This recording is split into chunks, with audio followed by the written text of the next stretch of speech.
tal? ¿Cómo están? Buenas noches. Bienvenidos. Esto es Decisión Libre 2023. Hoy inició la campaña electoral y estamos iniciando con las entrevistas a los candidatos a la presidencia de la República. Me acompaña esta noche Otto Ángel. ¿Cómo estás, Otto? Hola, Alejandro. Un gusto saludarte y saludarlos a ustedes. Gracias por acompañarnos en este espacio donde vamos a entrevistar a los candidatos presidenciales. Vamos a tener un cronograma que a partir de hoy, 27 de marzo, hasta la semana previa a las elecciones, vamos a tratar de hablar con todos los candidatos presidenciales.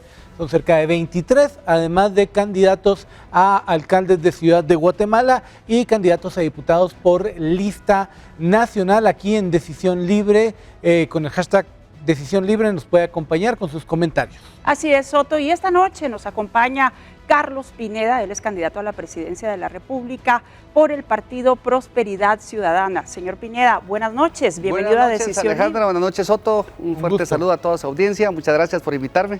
Gracias a usted por acompañarnos. Cuéntenos cómo llegó usted a la política. Ha pasado por diferentes partidos políticos. Bueno, el tema del deseo y el anhelo de incursionar en política ha sido no más que el hacer bien y el abandono que nos dimos cuenta que tenemos como guatemaltecos de parte de nuestras autoridades. 36 años de gobiernos políticos nos han dejado mucho que desear y han destruido nuestro país. Y tengo un interés particular y personal en reconstruir este país en beneficio de todos los guatemaltecos. Y eso sucedió precisamente estando yo en Izabal con las tormentas ETA, que me tocó a mí poner el pecho para rescatar a mucha gente de las inundaciones. Y yo empiezo a clamar al cielo por un grito, por ayuda, porque fue un momento muy difícil. Ahí es donde yo dije, si en situaciones de catástrofes no tenemos la ayuda y el beneficio de los guatemaltecos de parte de nuestras autoridades, hay que hacer algo por sacar a los políticos corruptos que han gobernado esta nación. ¿Quién es Carlos Pineda? ¿De qué vive? ¿Cuál es su ideario político? Desde pequeño he sido emprendedor y soy empresario, generando empleo, generando actividad económica, y me harté de que los impuestos, porque el gobierno no genera nada, somos los que trabajamos en este país los que generamos, y me harté de que los impuestos que nosotros generamos no sean invertidos en la población guatemalteca, sino que se los siguen robando los políticos de siempre. Ahora, usted ha pasado por ¿cuántos? ¿4 partidos políticos desde su inicio? 3 partidos. Sí. ¿Qué pasó con ellos? Bueno, lo que pasa es que cuando tú eres nuevo y no eres partidario y te metes a política, los políticos son expertos en desplumarte, solo te utilizan. ¿A usted le pidieron dinero en esos partidos políticos? Te toca colaborar en todos. ¿Cuánto dinero le pidieron y quiénes? Bueno, nos fuimos, conforme iban saliendo las necesidades de cubrir los gastos, aportábamos en todos ellos. Pero sumó, o sea, ya dijo que lo desplumaron. ¿De cuánto fue la desplumada después de 3, 4 años de estar pasando por los partidos? Ya hizo cuentas como buen empresario. Pero quiere números. En política yo he perdido hasta la fecha unos 2 millones de quetzales. ¿Y esto distribuido en esos partidos políticos o algún partido político en particular? En todos los partidos políticos por los cuales he pasado. ¿Qué partido le pidió más dinero? Por ejemplo, me tocó pagar las 2 asambleas del partido anterior que estaba y ya no participé en la última, ¿verdad? ¿Del partido Cambio? Sí. ¿Y qué pasó con Cambio? Bueno, Cambio era un partido en el cual nos involucramos un poco a terminarlo de hacer con ciertas condiciones, pero resultó que vino el patriarca y nos desplazó. ¿Se refiere a Manuel Valdizón? Nosotros terminamos saliéndonos precisamente porque el compromiso era de que él no estaba en el partido y no iba a involucrarse en política. Pero estaban los hijos. Sí, pero yo siempre les dejé el derecho de la duda, eran jóvenes y yo siempre he dicho que los hijos no tienen que pagar por el pecado de los padres ni el padre por el pecado de los hijos. ¿Y qué lección aprende del contacto con los Valdizón? Que en la política fue una de las traiciones más grandes que yo sufrí, pero ya me volví experto en identificar dónde está la traición. ¿Cuánto dinero de por medio hubo en ese intercambio? Realmente el dinero que gasté en el Partido Cambio no fue para ellos, fue el dinero en organización, el dinero en transporte, en traslados y en todo lo que se gasta y lo que conlleva ser un partido político. Bueno, estas diferencias llegaron hasta el tema legal, porque ellos pusieron algunos recursos. Bueno, según yo me retiré, porque yo no iba a estorbar tampoco por sus intereses en ese momento de partidarios, pero me retiro del Partido Cambio y mi sorpresa fue que me ponen la primera recurso de nulidad de una asamblea donde me postulé con el Partido Prosperidad Ciudadana. Entonces yo dije, ¿qué está pasando? Ahora, ¿cómo queda su credibilidad cuando usted se involucra con personas que han sido cuestionadas? En este caso con el señor Manuel Valdizón, aunque usted dice que es con los hijos. Pero es que yo nunca me involucré con Manuel Valdizón, es más, no lo conozco. Y él ha hecho videos también donde ratifica que él no me conoce a mí. Bueno, con Manuel Valdizón, papá. Sí, papá. El hijo no vale nada, el hijo vino recientemente del extranjero de estudiar y él no tenía injerencia en la política. Pero no Era hubo- Jorge. Cuando dice que no vale nada es una... Políticamente. es fuerte. Pero, perdón, ¿no hubo gente que le dijo, Carlos, no, aquí querés hacer política, aquí no es? Lo que sucede es que en todos los partidos políticos hay de todo tipo de opinión. Yo no conozco un partido político sano donde haya solo angelitos de la caridad, eso no pasa. En todos los partidos políticos hay políticos y en todos habían diputados actuales en el Congreso, 10, 15, 20, este era un partido nuevo y realmente lo íbamos a conservar nuevo. De hecho, desplazamos a todos los ex líderes, ex diputados que estaban ahí, pero parece que solo los dejaron ahí porque hoy regresaron otra vez. ¿Y qué va a hacer usted para revertir el efecto que tiene su relación con los Valdizón anterior? ¿Qué efecto? No tengo ningún problema con eso yo soy claro y he declarado claramente qué fue lo que sucedió, sin mentiras y sin ocultar nada a nadie. Yo soy un libro abierto desde el principio, me pueden seguir en las redes, por eso es que están las redes con tantos seguidores, porque yo he sido sincero y claro desde el principio.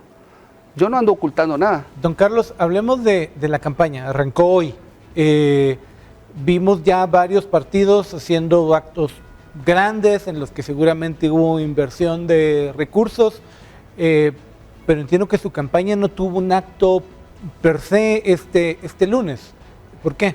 El problema más grande de nuestro país es que llega a ser administrado por políticos que tienen compromisos políticos o electorales. Todos los partidos políticos buscan financiamiento y todos los candidatos se financian. De hecho, se vuelven millonarios antes de ser presidente, porque reciben dinero y empiezan a vender las obras, empiezan a vender los ministerios y todos los recursos que deben de ser utilizados en beneficio del bien común de todos los guatemaltecos, que para eso se trata. Entonces, si yo me pongo a recibir financiamiento, yo puedo hacer una campaña gigantesca con acarreados, pagados, pero ¿qué pasa? Mejor no hago nada porque voy a caer en lo mismo. Mi función principal es rescatar a este país de esa forma de política de administrarse. Lo he dicho siempre, no más políticos a la administración pública, porque ellos son los culpables que durante 36 años Guatemala ha caído más en el subdesarrollo. De hecho, en uno de sus videos usted habla de grupos con privilegios que financian los partidos políticos. ¿A quiénes se refiere específicamente? Bueno, un partido político o un candidato, según el auge o la intención de voto que tenga, recibe más o menos financiamiento. ¿Quién quiere financiar a un partido político? Alguien que quiere llegar a hacer negocios del Estado. Ahí entran empresas constructoras, más que todo, porque quieren las obras. Ahí entran algunos intereses particulares de ciertos grupos.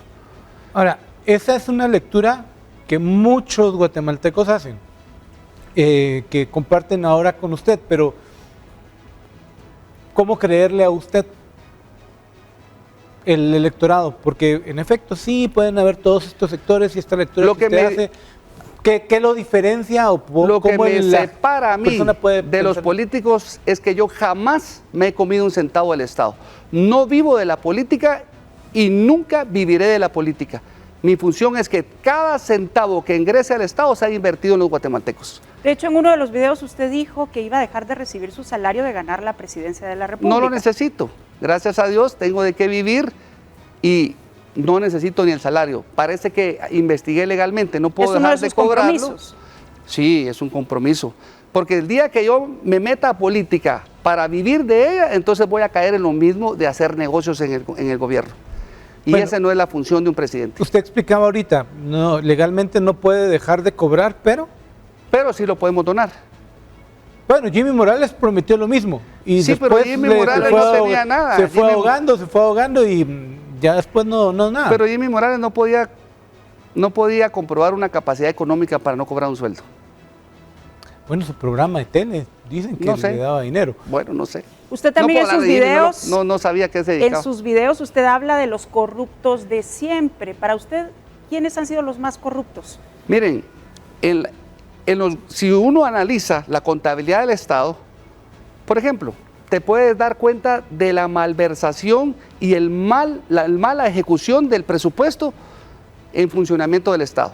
A tal gravedad que en el 2011, último año de la UNE, y en el 2012, primer año del Patriota, les tocó conseguir financiamiento exterior para pagar los salarios de los maestros. 2.000 millones de quetzales, lo pueden ver en la contabilidad del Estado. Ahí refleja qué gobierno ha sido más corrupto que el otro. Pero Otra señor cosa, Pineda, todos los políticos o algunos políticos mencionan los políticos de siempre, los corruptos de siempre, pero no dicen nombres. ¿Qué pasa con la transparencia? ¿Usted tiene nombres para bueno, señalar? el presidente de la UNE fue Álvaro Colom y el presidente del Patriota fue Otto Pérez Molina, que todavía está con procesos judiciales. ¿Ellos serían los más corruptos para usted? Según la contabilidad del Estado, hay déficit ahí. Y eso también se puede reflejar en el endeudamiento público. El gobierno de la UNE nos endeudó como nunca antes en la historia previa en 15.000 millones de quetzales. No fue hasta que por pandemia nos endeudaron en 35.000 millones de quetzales este año, ¿verdad? Este año 2020. Hablemos un poco de su propuesta de gobierno. ¿Cuáles serían los principales ejes que tiene usted para el país? Todos los partidos políticos hacen un plan de gobierno, que no es más que un instrumento mercadológico. Realmente lo que hay que hacer son políticas de desarrollo de la nación, que es lo que nos manda la Constitución a hacer. Yo por eso desarrollé el Plan de Desarrollo Nacional, Pineda le puse, y lo pueden ver en todas mis páginas, en todas mis redes sociales, hay un link donde usted se puede meter y ahí está claramente cuáles son las estrategias, cuáles son las políticas que hay que desarrollar, sobre todo en los temas de combate a la corrupción o nulidad de la corrupción, seguridad, salud y educación. ¿Cuál es y la primera obras de acción? infraestructura. ¿Cuál es la primera acción al llegar a la presidencia el 14 de enero, si no es que antes? La primera acción como presidente es establecer la política de un gobierno abierto, aprovechar la tecnología, abrirle las puertas a los medios de comunicación para que cada acción que realice el Estado sea pública, inmediatamente en vivo. ¿Tiene usted ya definido su gabinete de gobierno? Tenemos más o menos un 45%. Don Carlos, tenemos que hacer una pausa comercial, pero cuando regresemos vamos a seguir hablando pues, de sus propuestas de gobierno y también de su diario político, ¿vale? Así es, gracias por continuar con nosotros. Esto es Decisión Libre 2023. Hoy nos acompaña Carlos Pineda, candidato a la presidencia de la República por Prosperidad Ciudadana. Ya volvemos. Ya estamos de regreso. Gracias por continuar en sintonía de Decisión Libre 2023. Hoy nos acompaña el candidato a la presidencia de la República por Prosperidad Ciudadana, el señor Carlos Pineda. Otto, tenemos un segmento en este momento. En efecto, don Carlos, vamos a mencionarle varios temas, varios tópicos y nuestra expectativa es que usted nos pueda dar en palabras muy concretas qué es lo que piensa o qué es lo que se le viene a la cabeza sobre ello. La idea es que podamos ilustrarle a nuestra audiencia sus puntos de vista de manera concisa respecto a cada uno de estos temas que le vamos a ir preguntando en un periodo muy corto de tiempo para que luego sigamos con las preguntas ya con respuestas un poco más largas. Así es, y comenzamos ahora. Otto. Libertad de expresión. Derecho general. Minería. Recursos naturales. Corrupción. Subdesarrollo.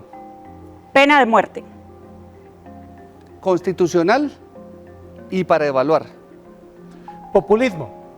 Nefasto. Migración. Hay que controlarla para evitar la fuga de talentos. Hablemos de ideología de género. Inconstitucional. Desnutrición. Combatirlo. Narcotráfico. Es un problema muy serio que involucra un acuerdo internacional. Tribunal Supremo Electoral. Es el filtro para la participación política o debe ser el filtro para la participación política. Hablemos de prosperidad ahora. Desarrollo de nación, bienestar común. Codeca. Codeca como tal es una institución ilegal o que hace actos ilegales, pero que trata de justificarlos con una injusticia general en el tema de la electricidad, ¿verdad? Ok, vamos al punto, democracia. Debe de prevalecer en el país. Seguridad. Importantísimo para el desarrollo del país. Tráfico. ¿Tráfico de? El tráfico en general. El más alguien tráfico que de la maneja carretera. trailers. Sí, nefasto. Ya nos tiene, es absurdo el tráfico que hay. No hemos crecido en infraestructura, pero sí hemos crecido en población. Jóvenes. Importantísimo que se involucren en la política. Mujeres. El rol de la mujer para el desarrollo de las familias guatemaltecas, capacitaciones. Pueblos indígenas. Inclusión, y son parte de la cultura y son básicamente el pueblo de Guatemala. Bueno, terminamos Carlos, el segmento. Terminamos el segmento. Hay algunos conceptos que me gustaría ampliar, creo que Alejandra también. Usted tiene una historia en particular con el Comité de Desarrollo Campesino. Ok. ¿Cómo es esa historia? Entiendo que le acusan de haber arrollado a algunos miembros de Codeca en un piquete, en un bloqueo. Sí, es que nadie tiene derecho a bloquear la libre locomoción. Tú puedes protestar, pero media vez no afectes el interés de otros guatemaltecos. Ahora bien, eso de alguna manera no refleja su personalidad. ¿Qué fue lo que pasó exactamente en ese incidente? ¿Usted perdió la paciencia? No.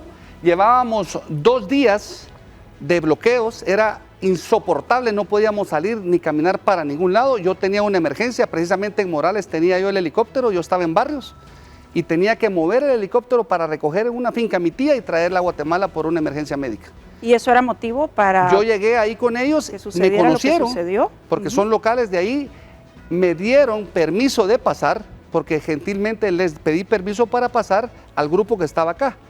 Yo paso y lo que sucede es que el grupo que estaba bloqueando para el lado de Río Dulce corrió para detener el carro. Bueno, pero de llegar a la presidencia de la República, ¿qué abordaje piensa dar con este tipo de grupos? Miren, no hay que permitir llegar a un bloqueo, para eso existe la negociación. Cada bloqueo es porque un grupo tiene una petición.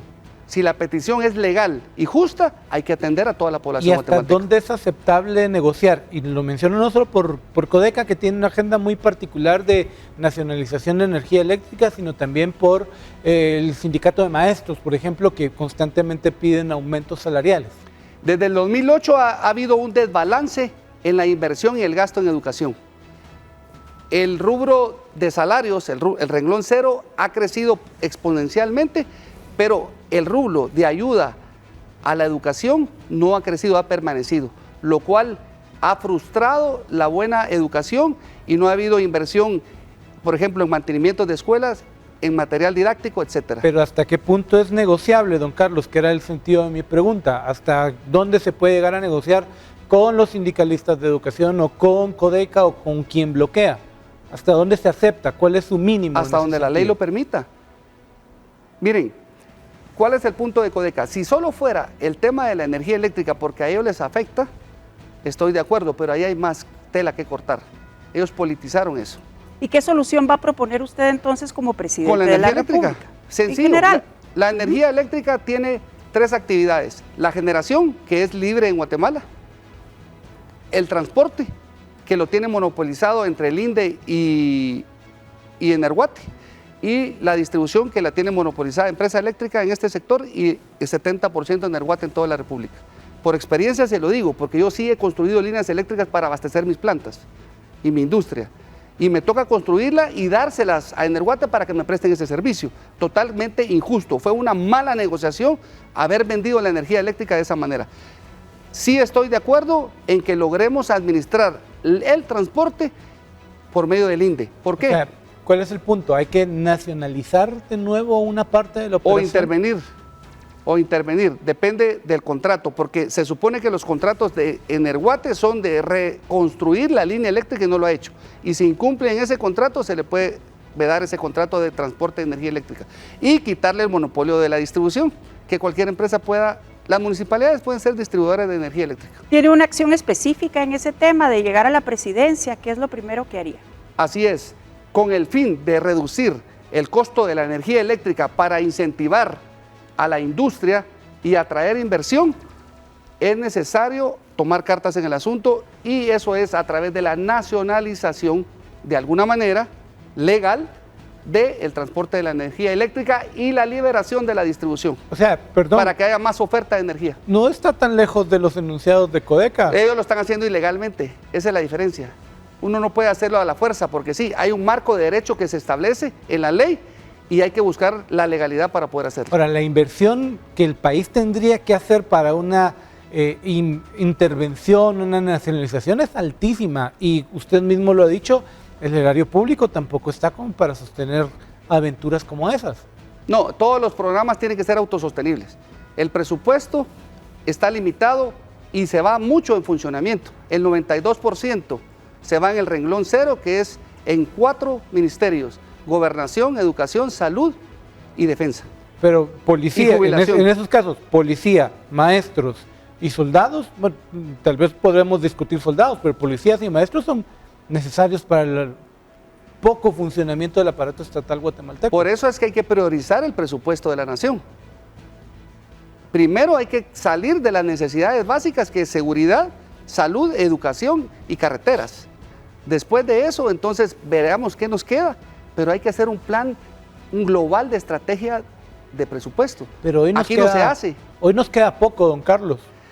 Porque han inflado el funcionamiento del Estado para cubrir sus campañas políticas. Porque al final los políticos inflan, porque hay que darle trabajo a la tía, al hermano, al que ayudó en la campaña, al que carrió gente allá, a muchos que llegó. El problema son los políticos. No saben administrar. Yo no tengo experiencia. Pero usted es político ahora. ¿Qué va a hacer, por ejemplo, para político, depurar? Yo soy candidato a la presidencia. Bueno, pero tiene que ver con política. Y lo que hay que hacer son desarrollar políticas generales de la nación para el desarrollo. Lo que le quiero preguntar es lo siguiente. Claro. Usted habla de corrupción. Sí, ese es el Veamos el para dentro de su partido. Okay. ¿Cómo está el partido? Que usted ya nos decía que no está afiliado, que usted es candidato a la presidencia, pero ¿ha observado usted algo que le preocupe adentro? ¿Va a haber una depuración del partido, de sus filas? ¿Depuración en qué sentido? Bueno, personas que le preocupen, que estén adentro de Prosperidad Ciudadana. Esa depuración la tiene a cargo el Tribunal Supremo Electoral. Pero si usted como candidato a la presidencia de la República, ¿hay algo que le preocupe adentro de su partido político? Cuando yo sea presidente de la República, yo renuncio a cualquier partido político, porque la Constitución ordena que el presidente no favorece a partido alguno, sino que él representa a la unidad nacional. Pero ahora, como candidato a la presidencia de la República. No puedo hacer nada, yo soy candidato del partido y yo no tengo injerencia ni en el Comité Ejecutivo Nacional, ni en el Tribunal de Honor, ni nada del partido. ¿Usted se siente cómodo con todos los miembros de su partido político? Pues a los que he conocido, sí. O sea, no los conoce a todos. todos. No los conozco a todos. Don Carlos, a propósito de esta relación con el partido y se asume la presidencia, usted hablaba de separarse del partido. ¿Cómo ve su relación con el Congreso? Porque pareciera que vamos a seguir la tendencia de un Congreso multipartidario en el que un presidente necesita de alguna forma siempre un partido que tenga solidez para empujar una agenda. Mira cómo es de irónica la vida. Ahorita los diputados te necesitan a ti como candidato para llegar al Congreso. Cuando tú eres presidente, tú necesitas al Congreso para poder ejecutar. ¿Es irónico o no es irónico? Yo por eso no creo en los partidos políticos. Los partidos políticos deben ser desechables. Pero así es el juego democrático. Así funciona. Entonces, pero hay un poder más importante y más grande que el Congreso o los diputados, y es el poder del pueblo. Y es con el poder del pueblo que se puede gobernar este país. Está demostrado ya que con el poder del pueblo tú puedes hacer la diferencia. ¿Y cómo va a ser para ganarse la credibilidad del pueblo y mantener la unidad nacional? Haciendo tu trabajo con transparencia. ¿Cómo es eso? Invirtiendo, dándole una sensación de bienestar a la población. Los guatemaltecos estamos abandonados. Tenemos malas carreteras. Bueno, ya sabemos todos los problemas que tenemos en salud, en educación precaria. Haciendo bien tu trabajo, el pueblo te va a apoyar. ¿Qué es hacer bien su trabajo para usted? El artículo 182 y 183 de la Constitución de la República demarca las funciones del presidente. Y esas funciones están bien diseñadas para que el país salga adelante y se invierta, sobre todo, en el tema del manejo de la hacienda pública. para invertirlo en el beneficio de todos los guatemaltecos. ¿Cómo coincide esa explicación del poder del pueblo o hasta dónde puede llegar? Porque cuando uno escucha a algunos gobernantes en América Latina con ese mismo concepto, los han llevado a disolver congresos, a saltarse instituciones como las Nosotros tenemos cortes. un marco jurídico establecido. Si habrá que hacerle reformas a la Constitución, habrá que hacerlas, pero ya tenemos un marco legal que es el cual uno jura el día de la toma de posesión a cumplir y hacer cumplir. O sea, ¿a usted no le incomodaría en algún momento modificar la forma como está funcionando el Congreso? No, es que el Congreso tiene que hacer su trabajo. El Congreso está hecho para 3 funciones, que es la de legislar, fiscalizar. Pero salvo que usted tenga una aplanadora sorprendente con 80, 105 diputados, le va a tocar convivir con un Congreso multipartidario que muchas veces es difícil de lidiar con él. Mira, ¿para qué te sirve el Congreso al Ejecutivo si son poderes separados? El Congreso sirve para aprobar el presupuesto de la Nación. Cuando yo entre en el 2024 ya está establecido el presupuesto para ese año. Ahí no puedo hacer nada. Nos toca trabajar con este presupuesto por ley y empezar a formular el siguiente presupuesto para el 2025. Entonces, ¿por qué los presidentes necesitan al Congreso? Porque necesitan que les aprueben sus negocios bajo la mesa. Ese es el problema. Pero si tú llegas con transparencia a hacer las cosas correctas sin necesidad de robar, no necesitas al Congreso. El Congreso es que se dedique a fiscalizar y que se dedique a legislar. ¿Qué hace el Congreso haciendo obras del Ejecutivo? Que es como se da la corrupción.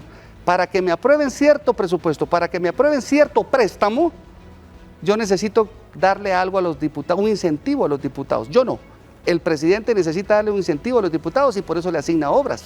A ver, pero aterricemos un poco. Usted habla de negocios bajo la mesa, habla de los corruptos de siempre, de los grupos privilegiados que están financiando partidos políticos, pero más allá de Otto Pérez Molina y Álvaro Colón, que falleció recientemente, usted no menciona otros nombres. ¿A quién se refiere? ¿Dónde está la transparencia? O seamos transparentes diciendo a quiénes nos referimos. ¿Usted quiere que hable mal del gobierno actual? No. Yo quiero que usted diga a quiénes se refiere. O en general, así han funcionado los gobiernos políticos. Toda la vida han funcionado de esa manera, porque no ha llegado una persona correcta y honrada y temerosa de Dios a la presidencia. Cuando la cabeza es sana, el cuerpo es sano. Pero si la cabeza es corrupta, no esperemos pedirle que los funcionarios de más abajo nivel sean sanos. ¿Y será que solo dependerá del presidente cambiar eso? Pues tiene la potestad de hacer las cosas bien. Porque usted tiene un equipo de trabajo y usted dice que no conoce a todos los integrantes del partido. A mi equipo de trabajo, yo me comprometo a que meto preso, denuncio penalmente a cualquiera que encuentre en una anomalía o robándose los recursos del Estado. ¿Y no es prudente hacer una depuración desde la campaña, por ejemplo, con los integrantes del partido político para evitar que al llegar al poder... Es que en el partido político no estamos postulando ministros. Yo voy al Ejecutivo y mi junta de gabinete. ¿Usted va a elegir a los miembros de su junta de gabinete? A ver, creo que vamos a tener que aterrizar este tema más adelante, pero de momento tenemos que hacer una pausa aquí en Decisión Libre. Tenemos al candidato Carlos Pineda hablando con nosotros. Así es, gracias por su sintonía. Volvemos después de la pausa.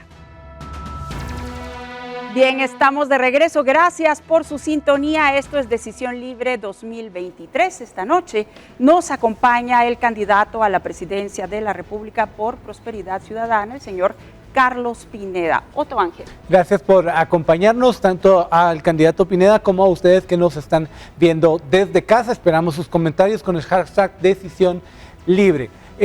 Vamos a hacer otra dinámica más. Esta va a durar 2 minutos, don Carlos.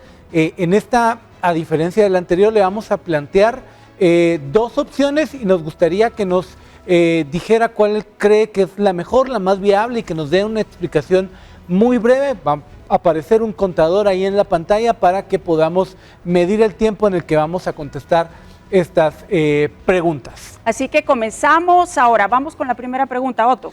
Don Carlos, ¿Putin o Zelensky?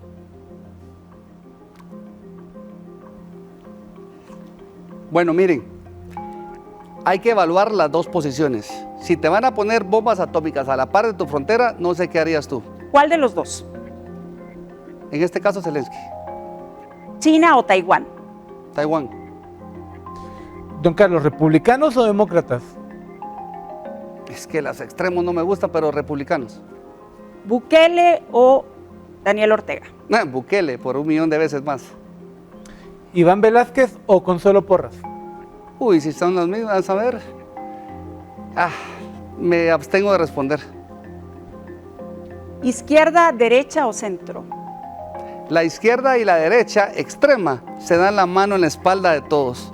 El fin de ellos es destruir la economía y el desarrollo de los economías emergentes. ¿Más o menos impuestos? Más simplificación de los impuestos. ¿Pro vida o pro aborto?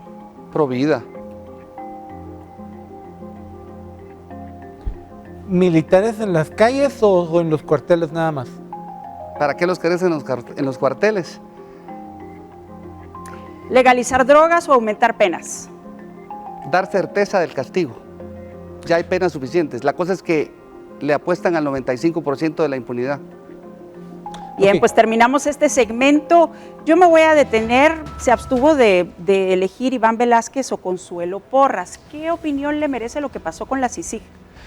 Bueno, la CICIG fue la única ocasión que yo vi como ciudadano que separó un poco la corrupción. Pero no se inclinó por Iván Velázquez de todos modos. Porque Iván Velázquez de alguna manera desvirtuó la función principal de la CICIG. Podríamos decir entonces que CICIG sí, Sin no Iván. así Iván Iván Velázquez. no. Correcto, si quieren ver así, CICIG sí, Iván Velázquez no. El problema no fue la entidad, el problema fue quién no estaba de director o de ¿cómo se dice?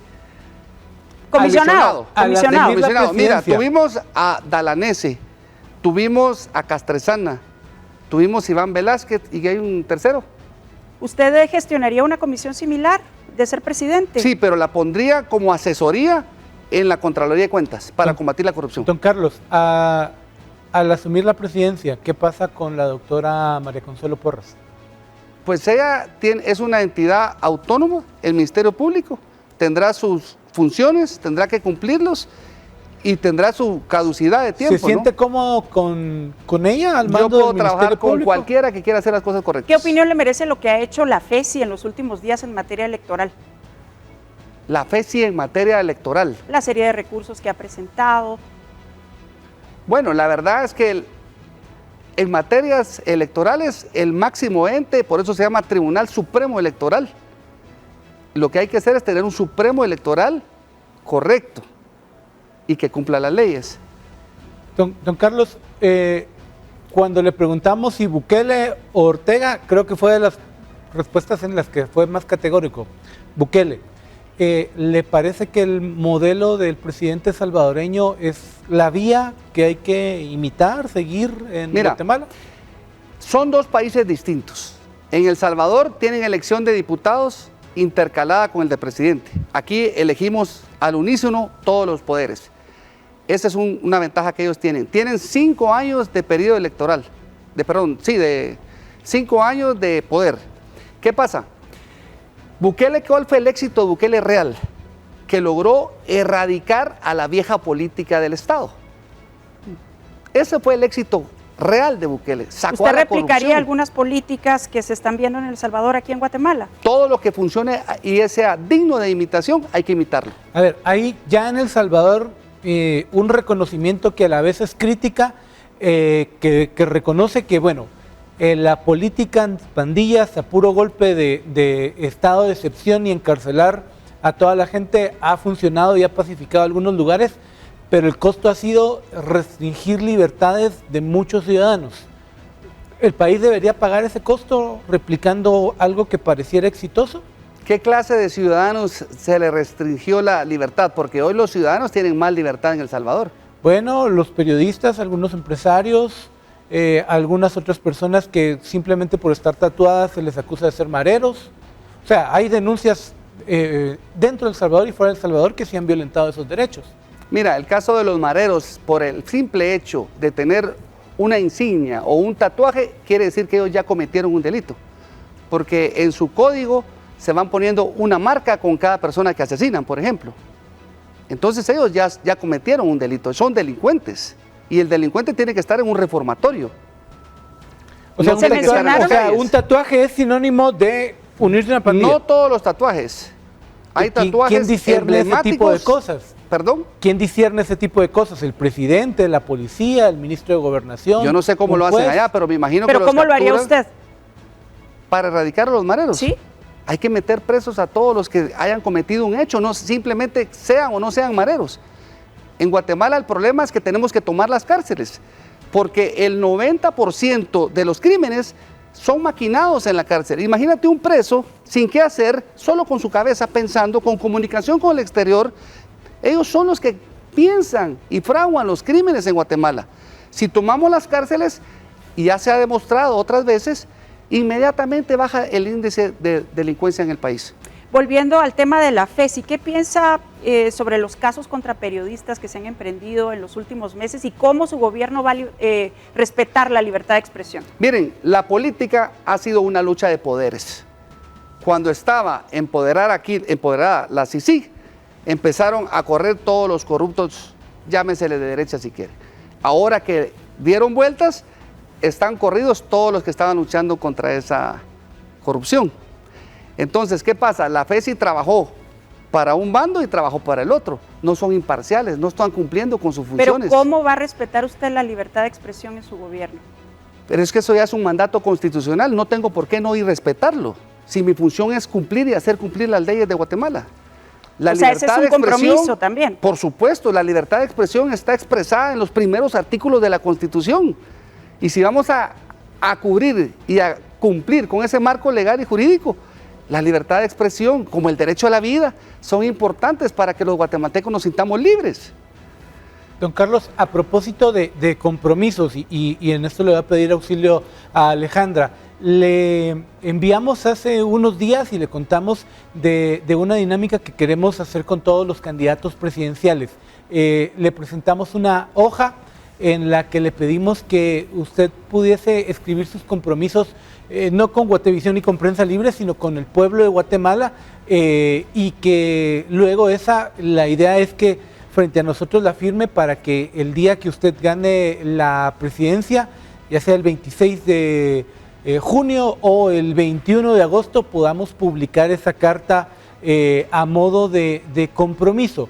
Entonces, a manera de comentarios finales, porque ya estamos cerca de terminar el programa, nos gustaría primero que nos cuente con qué se compromete con el país, cuál es su visión del país y de ese compromiso. Concretamente, ¿qué es lo que nos dejó anotado en esta hoja? Y qué bueno que tocaste el tema de la primera y la segunda vuelta, porque si todos los guatemaltecos fuéramos conscientes de lo que le cuesta al Estado una campaña electoral o unas elecciones, entonces no duraríamos en escoger al mejor candidato y ganar en la primera vuelta, y nos ahorramos muchísimo dinero. Cuéntenos de su compromiso.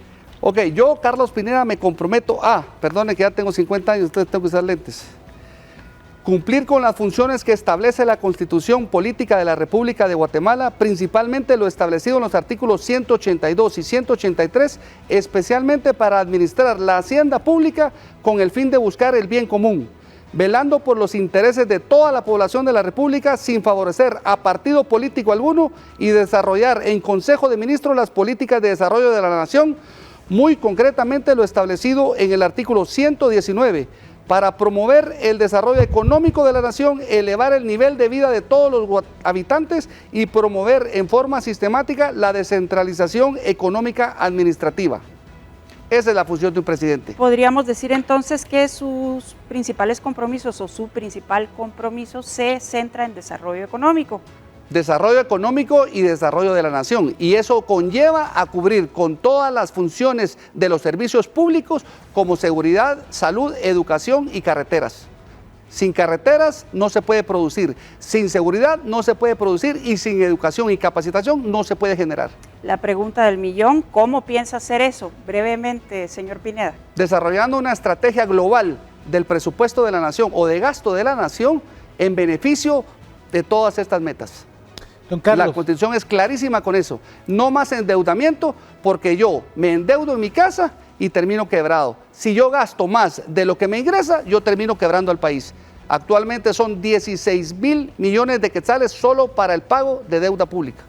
Don Carlos, Bien. a la luz de esos comentarios, pues le invitamos a que pueda firmar este compromiso, que como le digo, la idea es que eventualmente, si usted gana la presidencia, lo publicaremos en una de las páginas de Prensa Libre y en las redes sociales de Guatevisión. ¿Va a ser con mi letra o lo van a...? No, con ese su puño el y letra. documento tal cual Así está lo van ahí. a publicar. Así es. Ay, no, qué pena. Y tenía un lapicero malo ahí, no hice buena letra. Ay, perdonen cuando lo miren en Prensa Libre, por favor, pero lo hice a la carrera. Bien, la idea es que cada uno de los candidatos presidenciales, Alejandra, que nos visite, pueda comprometerse, como les digo, no con el medio, sino con los guatemaltecos, y que este documento pueda servir también como una referencia cuando asuman la presidencia de la República. Así es, Soto. Señor Pineda, muchas gracias No, por gracias a acompañarnos esta ustedes, noche en Alejandra y Decisión Otto, Libre. fueron muy amables, me trataron bien al final. Bien, pues gracias entonces a Ok. ustedes, principalmente por su sintonía. Buenas noches, que descansen.